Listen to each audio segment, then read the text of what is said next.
ये है Tally interview crack question video. जी हाँ दोस्तों, इसमें आप सीखेंगे कि कौन से ऐसे क्वेश्चन हैं जीएसटी से, टीडीएस से, टीसीएस से, इनकम टैक्स, ई वे बिल क्या होता है, अकाउंट्स क्या होता है, इन सब से कौन से क्वेश्चन आपसे कोई पूछ सकता है। तो इन सब चीज़ों को मैंने डिटेल में एक्सप्लेन किया है इस वीडियो में। तो मैं दीपक स्वागत करता हूँ आपका डीएस कंप्यूटर एजुकेशन में। तो चलिए स्टार्ट करते हैं वीडियो। ले चलता हूँ आपको सीधा कंप्यूटर स्क्रीन के ऊपर। दोस्तों सबसे पहले तो इसमें व्हाट इज अकाउंटिंग। तो अकाउंटिंग क्या होता है आपसे कोई पूछ सकता है अगर आप इंटरव्यू देने जा रहे हैं। तो साफ शब्दों में लिखा हुआ है कि day by day transaction of your business which helps to know your business financial status. यानी कि डे बाय डे ट्रांजेक्शन यानी दिन भर में आप जो भी ट्रांजेक्शन करते हैं हर दिन, और उससे उसी को हम लोग अकाउंटिंग कहते हैं। डे बाय डे जो ट्रांजेक्शन हम लोग करते हैं उसको हम लोग अकाउंटिंग कहते हैं,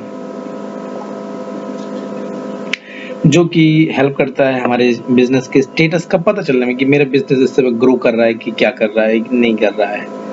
अगर इसी को मैं हिंदी में एक्सप्लेन करूँ तो अकाउंटिंग क्या है। अकाउंटिंग का मतलब होता है लेखांकन।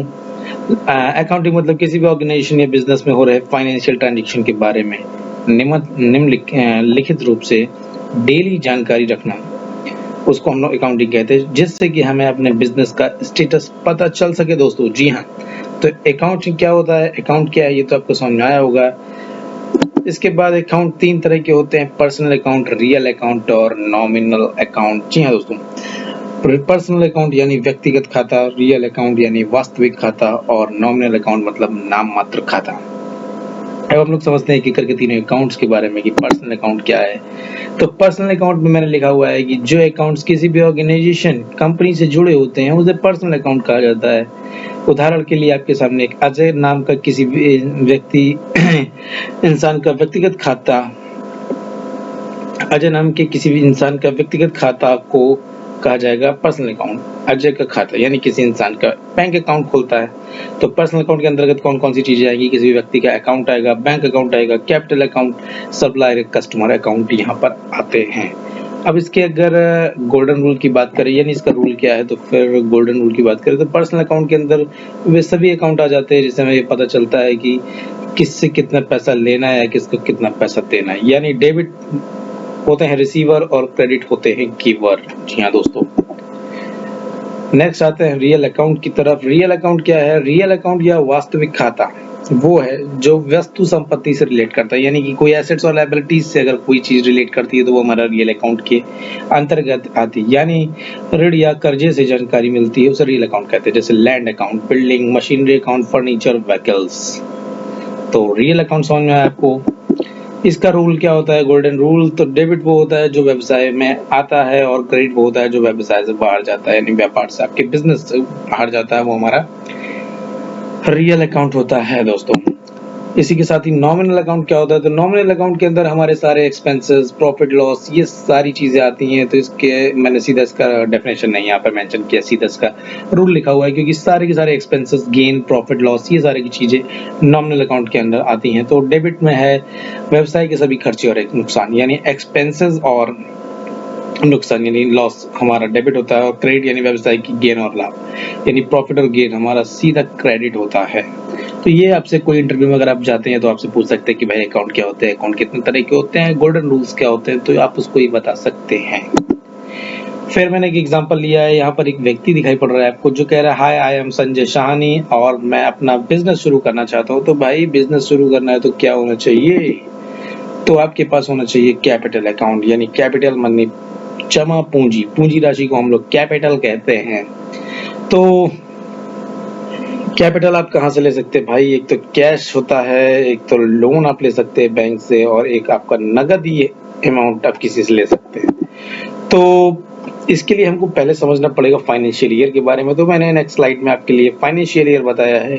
फाइनेंशियल ईयर हमारा जो होता है वो 1 अप्रैल से 31 मार्च के बीच में होता है। फाइनेंशियल ईयर की जरूरत क्या पड़ती है, तो इससे कंपनी टर्नओवर पता चलता है लास्ट ईयर का कि आपकी कंपनी का टर्नओवर क्या रहा है। टर्नओवर निकालने में मुझे हेल्प करता है ये financial year. Closing book of accounts पता चलता है, एडवांस टैक्स पेमेंट के बारे में पता चलता है फाइनेंशियल ईयर से, और ये हमेशा 1 अप्रैल से स्टार्ट होता है जो कि 31 मार्च को खत्म होता है। यानी अगर मैं आज अप्रैल में हूँ 2024 में, तो ये 1 अप्रैल 2024 से शुरू होकर 31 मार्च 2025 को खत्म होने वाला है। तो फाइनेंशियल ईयर की बात करते हैं तो अलग-अलग जगह पे अलग-अलग डेट्स होती है इसकी। इंडिया में 1 अप्रैल से 31 मार्च होता है, जापान में भी 1 अप्रैल से 31 मार्च, जैसे कि इंडिया में फाइनेंशियल ईयर है वैसे वहाँ पे भी होता है। लेकिन चाइना की बात करें तो 1 जनवरी से 31 दिसंबर के बीच में हमारा फाइनेंशियल ईयर होता है, यानी कि यहाँ पे जो हमारा हैप्पी न्यू ईयर होता है वो चाइना का फाइनेंशियल ईयर होता है दोस्तों। समझ में आया? अभी बिजनेस की बात करें कि टाइप ऑफ बिजनेस क्या होते हैं या कंपनी कितने तरह की होती है, तो एक होती है ट्रेडिंग कंपनी, एक होती है non trading company. Trading company जो कि गुड्स का व्यापार करते हैं वो ट्रेडिंग कंपनीज होते हैं, और नॉन ट्रेडिंग कंपनीज वो कंपनीज होती हैं जो सर्विसेज प्रोवाइड करती हैं। यानी काफी ऐसी कंपनीज हैं जो सर्विसेज प्रोवाइड करती है, वो नॉन ट्रेडिंग कंपनी होती है। इसके बाद मैन्युफैक्चरिंग कंपनीज में एक होती है मैन्युफैक्चरिंग कंपनी, यानी कि जो कंपनी सामान बनाती है उसको हम लोग मैन्युफैक्चरिंग कंपनी कहते हैं। जी हाँ दोस्तों। अब टैली के अंदर ट्रेडिंग कंपनीज में अगर कोई साहनी ब्रदर्स हैं तो सिंडिकेटर कब उनको बोलेंगे, डेटर कब बोलेंगे, तो लेनदार को हम लोग सेंड्री क्रेडिटर्स बोलते हैं और देनदार को हम लोग सेंड्री डेटर्स बोलते हैं। डेबिटर्स में बी साइलेंट है, debtors, sundry debtors, sundry creditors, right. Purchase on credit sundry creditor, sold on credit sundry debtors यहाँ पे होता है। तो ये आपको समझ में आया होगा। अब बात करते हैं ग्रुप की कि ग्रुप क्या होता है। टैली के अंदर ग्रुप किसे कहते हैं? ग्रुप यानी कि किसी भी चीज को अगर हम इकट्ठा कर देते हैं, एक साथ रख देते हैं, वो ग्रुप होता है। यानी कि यहाँ पे आपको काफी सारे लोग दिखाई पड़ रहे हैं, तो ये क्या है, लोगों का ग्रुप है। यहाँ पर बैलून दिखाई पड़ रहे हैं, यानी कि ये बैलून्स का ग्रुप है, और चेयर्स बहुत सारी, यानी चेयर्स का ग्रुप। यानी कि ग्रुप क्या होता है, यहाँ पर आप देख रहे हैं कि काफी सारी चीजों को अगर इकट्ठा कर लिया जाता है, यानी सेम टाइप की चीज अगर इकट्ठा होती है तो वो ग्रुप कहलाती है। और डिटेल में इसको समझते हैं। ये देखिए, let understand about group. Group क्या है ये देखिए, फ्रूट्स है तो सारे फ्रूट्स होंगे ना, ऐसा तो नहीं है कि वेजिटेबल्स इसमें मिला देंगे। तो ये हो गया फ्रूट्स का ग्रुप, और ये है वेजिटेबल्स, यानी वेजिटेबल्स है तो इसमें कोई अदर चीज यहाँ पर नहीं आएगी, नहीं तो फिर वो ग्रुप नहीं कहलाएगा। तो एक जैसी चीजों का कलेक्शन को हम लोग ग्रुप बोलते हैं। तो ये वेजिटेबल्स का ग्रुप है और ये है फ्रूट्स का ग्रुप। नेक्स्ट बात करते हैं ग्रुप्स इन अकाउंट। अकाउंट्स के अंदर ग्रुप का क्या काम होता है। तो अभी देखिए, जितने सप्लायर्स होते हैं हमारे, वो हमारे सिंडिकेटर्स होते हैं, और जो कस्टमर्स होते हैं हमारे डेटर्स होते हैं। सप्लायर्स जो माल हमें जो हमें माल सप्लाई करते हैं, यानी कि जिनसे मुझे माल मिलता है, सामान मिलता है, वो हमारे सेंड्री क्रेडिटर्स कहलाते हैं। सेंडिकेटर्स क्या होते हैं, यानी कस्टमर्स, यानी जो हमसे सामान खरीदते हैं वो हमारे लिए सिंडिकेटर्स होते हैं दोस्तों। तो अभी ग्रुप की बात करने वाले हैं कि और क्या कौन कौन से ग्रुप यूज होते हैं टैली के अंदर। तो सिंडिकेटर्स, सिंडिकेटर्स तो आपको समझ में आया होगा। अब बात करते हैं एसेट्स के बारे में दोस्तों। जी हाँ, फिक्स्ड एसेट्स, यानी ये ऐसी चीजें जो हमारे पास लॉन्ग टाइम तक की रहने वाली होती हैं, वो हमारी एसेट्स होती है। जैसे हमारी कार, हमारी बाइक, हमारा और भी सामान। तो अगर ये हम अपने यूज में ला रहे हैं खरीद करके, तो ये हमारे लिए हमारा फिक्स्ड एसेट्स कहलाता है। और एक्सपेंसेस की बात करते हैं तो ये भी ग्रुप्स हमारे कुछ होते हैं जो हम बनाते हैं। जैसे इनडायरेक्ट एक्सपेंस के ग्रुप क्या होते हैं, तो भाई जैसे कि रेंट देना हो गया आपका, बिजनेस परमिट, ऑफिस एक्सपेंस, ये सारे हमारे इनडायरेक्ट एक्सपेंस होते हैं। इनडायरेक्ट एक्सपेंस बेसिकली वो होते हैं जो हमारे ऑफिस के एक्सपेंसेस होते हैं, जैसे rent, electricity bill, office salary, ये सारा हमारा इनडायरेक्ट एक्सपेंस में आता है।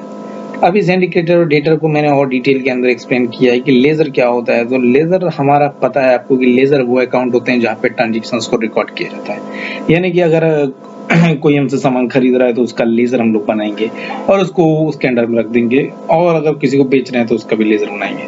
तो यहाँ पे मैंने कुछ बताया कि अगर कोई सीमा नाम के व्यक्ति है जिससे हम सामान खरीद रहे हैं तो वो सिंडिकेटर्स में आएंगे। अरुण है तो सिंडिकेटर्स में, विकास है तो सिंडिकेटर्स में, और इनको हम सप्लायर बोल सकते हैं क्योंकि ये हमको सामान सप्लाई कर रहे हैं। लेकिन सिंडिकेटर्स की बात करें तो यहाँ पर कस्टमर्स आएंगे, जैसे अनवी, अजय, सूरज, यानी ये वो हैं जिनको मैं सामान बेच रहा हूँ, तो ये सिंडिकेटर्स में आते हैं। लेजर और ग्रुप कैसे डिसाइड करेंगे भाई किसको हम लोग रखेंगे किस ग्रुप के अंदर, तो ऑफिस रेंट और फैक्ट्री रेंट। जी हाँ दोस्तों, डायरेक्ट एक्सपेंस और इनडायरेक्ट एक्सपेंस को समझना है तो ये ऑफिस रेंट और फैक्ट्री रेंट को समझना आपको पड़ेगा। ऑफिस रेंट यानी कि ऑफिस के अंदर जो भी हमारा रेंट हम पे करते हैं वो हमारा ऑफिस रेंट जो होता है। जैसे कि ऑफिस का टेलीफोन बिल पे करना, इलेक्ट्रिसिटी बिल करना, स्टेशनरी का सामान, सैलरी, ये सभी इनडायरेक्ट एक्सपेंस के अंदर आता है, क्योंकि ये ऑफिस से रिलेटेड सामान है। ऑफिस से रिलेटेड सारा काम हमारा इनडायरेक्ट एक्सपेंस।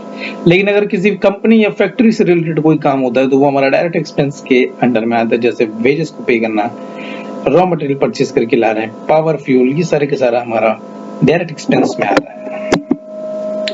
नेक्स्ट डिप्रिसिएशन की बात की गई है। डिप्रिसिएशन क्या होता है, तो ये भी एक इनडायरेक्ट एक्सपेंस में एग्जांपल है। डिप्रिसिएशन डिप्रिसिएशन होता क्या है कि अगर आपने कोई प्रोडक्ट खरीदा है तो उसकी जो कॉस्ट है वो साल दर साल कम होती जाएगी। तो जब उसकी कॉस्ट कम होगी तो उस पर क्या डिप्रिसिएशन हुआ है, वही डिप्रिसिएशन होता है हमारा, कि उसकी जो कॉस्ट कम होती जाएगी। तो कितनी कॉस्ट होगी वो हमारा, जैसे मेरे सामने एक कंप्यूटर है और मैं कंप्यूटर यहाँ पर, एक मिनट, कंप्यूटर यहाँ पे परचेज किया हुआ है मैंने, और 9 साल बाद हम देख रहे हैं तो उसकी कॉस्ट देखिए कितनी कम हो चुकी है यहाँ पे। रिमेम्बर गाइस, तो ये आपको समझ में आया होगा कि डिप्रिसिएशन क्या होता है, कि किसी प्रोडक्ट की साल दर साल कॉस्ट कम होती है, वही उस पर डिप्रिसिएशन होता है हमारा। नेक्स्ट बात करते हैं लोन। लोन क्या होता है भाई, दो तरह के लोन हमारे पास होते हैं, एक होता है सिक्योर्ड लोन और एक होता है हमारे पास अनसिक्योर्ड लोन। तो लोन यानी कि जो बैंक से हम लेते हैं जिस पर हमको कुछ डॉक्यूमेंट्स पे करने, तो सिक्योर्ड लोन वो लोन होता है जिस पर हमको सिक्योर तरीके से मिलता है, यानी कि हम जो बैंक से लोन लेते हैं, तो जब हम बैंक से लोन लेते हैं तो हमको अपना आधार, पैन या कुछ इस तरह के डॉक्यूमेंट्स जमा करने पड़ते हैं, तो ये होता है सिक्योर्ड लोन। लेकिन अनसिक्योर्ड लोन क्या होता है कि अगर आप अपने किसी फ्रेंड से पैसा ले रहे हो तो वो होता है अनसिक्योर्ड लोन, क्योंकि उसमें आपको अपने डॉक्यूमेंट्स को रखने की जरूरत नहीं होती है, तो ये अनसिक्योर्ड लोन।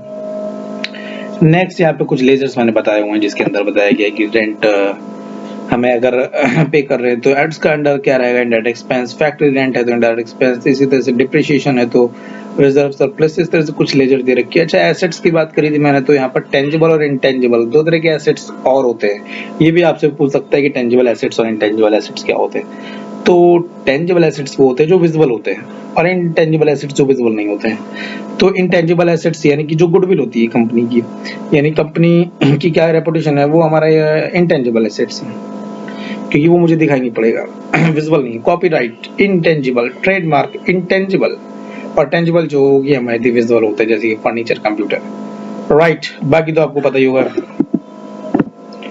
अभी नेक्स्ट हमारा आता है जीएसटी। जीएसटी के अंदर हम सीखने वाला है कि जीएसटी क्या होता है, कैसे हम लोग किसी को डिफाइन करेंगे कि जीएसटी क्या है।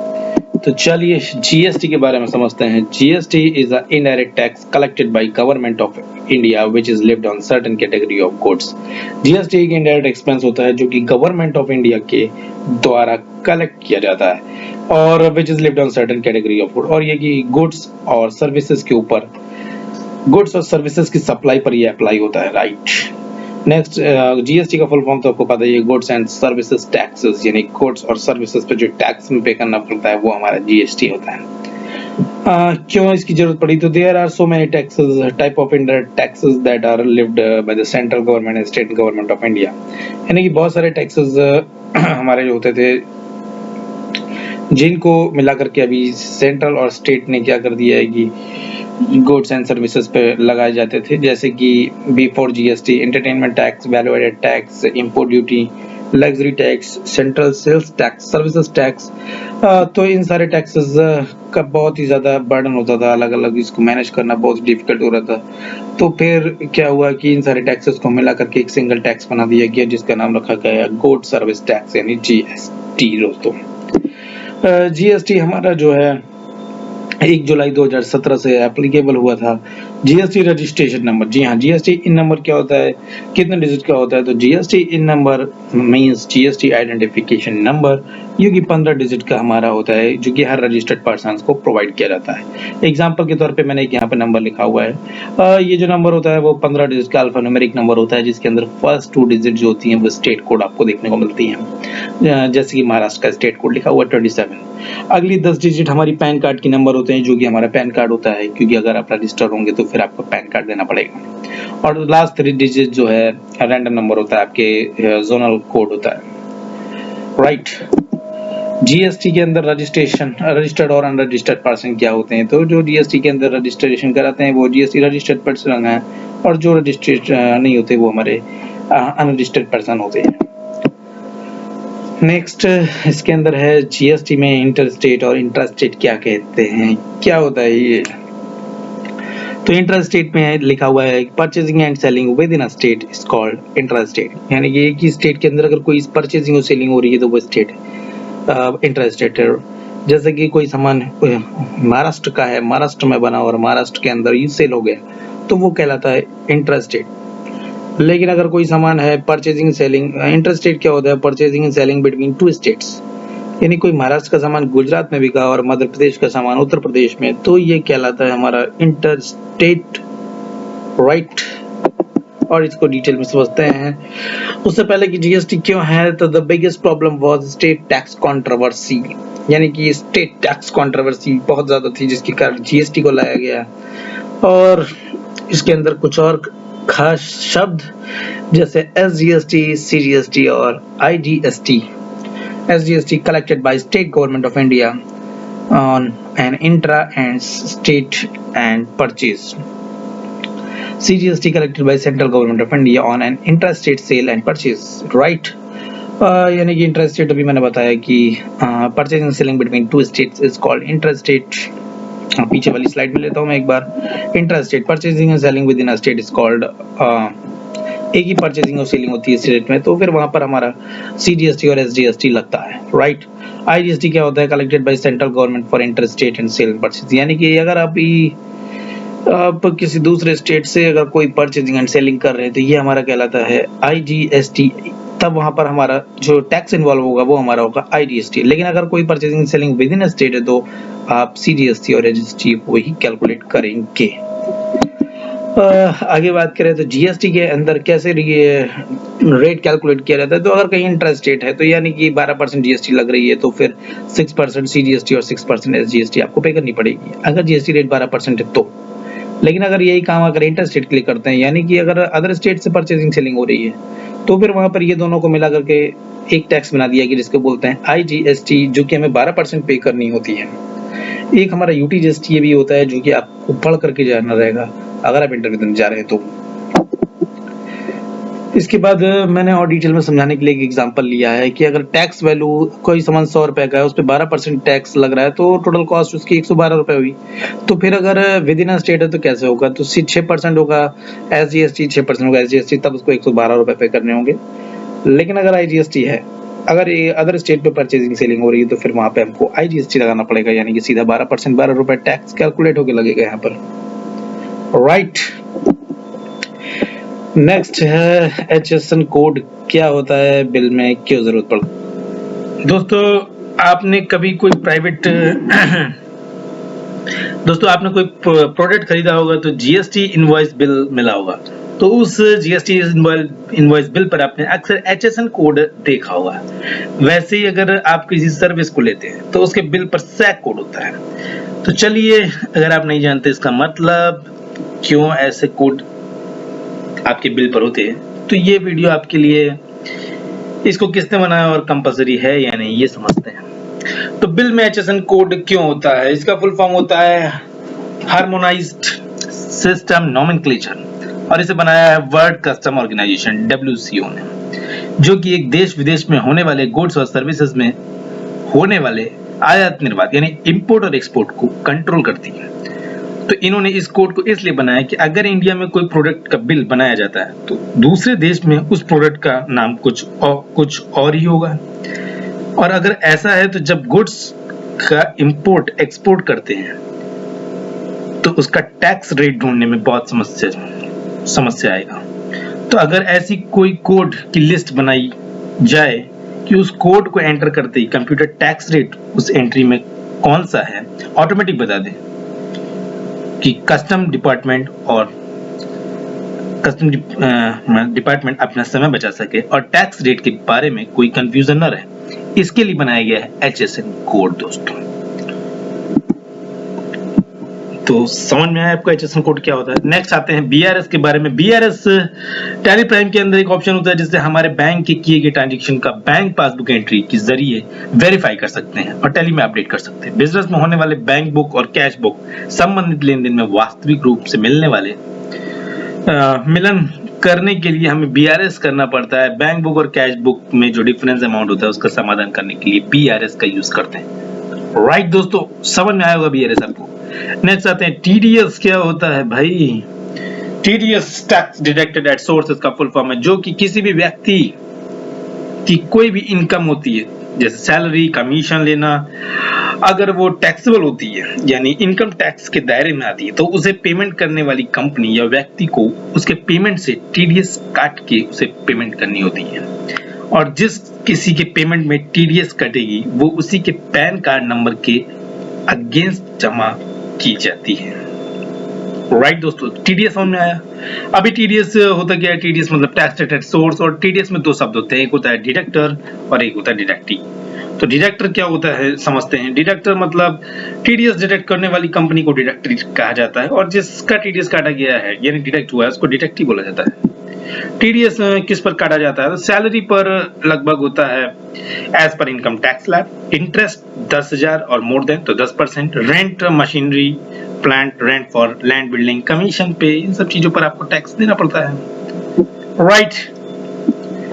अब TCS क्या होता है? जी हाँ दोस्तों, TCS मतलब टैक्स कलेक्टेड एट सोर्स। इसका मतलब है कि स्रोत और पर एकत्रित टैक्स, इनकम से इकट्ठा किया गया टैक्स होता है। TCS का भुगतान सेलर, डीलर, वेंडर, दुकानदार की तरफ से किया जाता है। हालांकि वह कोई भी सामान बेचते हुए खरीद या ग्राहक से वसूलता है।